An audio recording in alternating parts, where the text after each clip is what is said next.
Hello friends, સ્વાગત છે તમારું મારા કિચનમાં। આજે આપણે સામાની ખીર બનાવીશું, રુચિ પાંચમ સ્પેશિયલ, જે ખાવામાં ખૂબ જ સરસ અને ટેસ્ટી લાગે છે। તો આ બનાવવી પણ ખૂબ સરળ છે। જો તમે મારી આ ટ્રીક સાથે બનાવશો તો બનાવવામાં ખૂબ જ ઇઝી અને 10 થી 15 મિનિટની અંદર બનીને મલાઈદાર ઘાટી ખીર તૈયાર થઈ જાય છે। તો જો એની માટે આપણે એક પેનમાં થોડું પાણી નાખી અને અડધો લીટર દૂધ નાખી દઈશું અને એને એક ઉફાણ આવે ત્યાં સુધી થોડીવાર ગરમ થવા દઈશું। અને ત્યાં સુધીમાં આપણે સામાને ધોઈ લઈશું।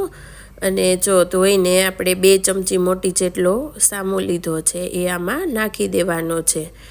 પછી આપણે એને ધીમા ગેસ પર હલાવીને રહેવા દેવાનું છે અને ધીમે ધીમે ઉકળવા દેવાનું છે આપણે આવી રીતના। ને જેમ ધીમા ગેસ પર આપણે રહેવા દઈશું એમ એકદમ સરસ આપણો સામો બફાઈને તૈયાર થઈ જાય છે। તો જો આવી રીતના ઉફાણા આવવા માંડશે અને એકદમ ઘોટ દૂધ થવા માંડશે આપણું, એટલે આપણે આવી રીતે હલાવતા જઈશું અને રહેવા દેવાનું છે।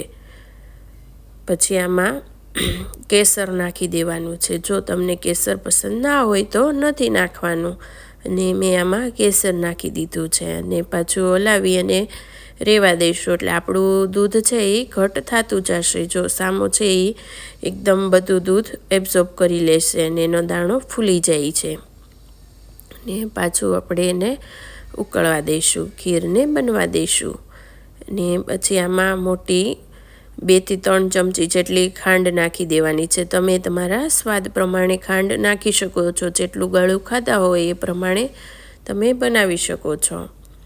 એ ખાંડને નાખી અને પાછું એને ખીરને ચડવા દેવાની છે આપણે। એટલે જો તમે જોઈ શકો છો આપણી ખીર એકદમ ઘટ મલાઈદાર થઈ ગઈ છે। આમાં મેં મલાઈવાળું જ દૂધ લીધું હતું ઘાટું, અને અડધી ચમચી આપણે ઇલાયચી પાવડર નાખ્યો છે અને પિસ્તા નાખી દીધા છે ઝીણા કટ કરી, અને 2 ચમચી બદામ નાખી છે અને કાજુ નાખી દીધા છે। આ બધું ડ્રાયફ્રૂટને પહેલાં રોસ્ટ કરી લીધું હતું આપણે, અને એને વ્યવસ્થિત પતલી પતલી કતરણ બનાવી અને આમાં નાખી દેવાનું છે। અને બધું બરાબર મિક્સ કરી અને 1 થી 2 મિનિટ માટે પાછું આપણે ચડવા દઈશું, એકદમ રહેવા દઈશું, એટલે આપણી ખીર બહુ મસ્ત બનીને તૈયાર થઈ જશે। જો આવી રીતના આપણે 1 થી 2 મિનિટ માટે હલાવતા જઈશું અને રહેવા દેવાની છે। આ ખીર બનાવવી ખૂબ જ સરળ ઇઝી છે। તમે જો આ ટ્રીક સાથે બનાવશો તો પહેલી વાર જ બનાવતા હશો તો પણ બનીને ફટાફટ તૈયાર થઈ જશે।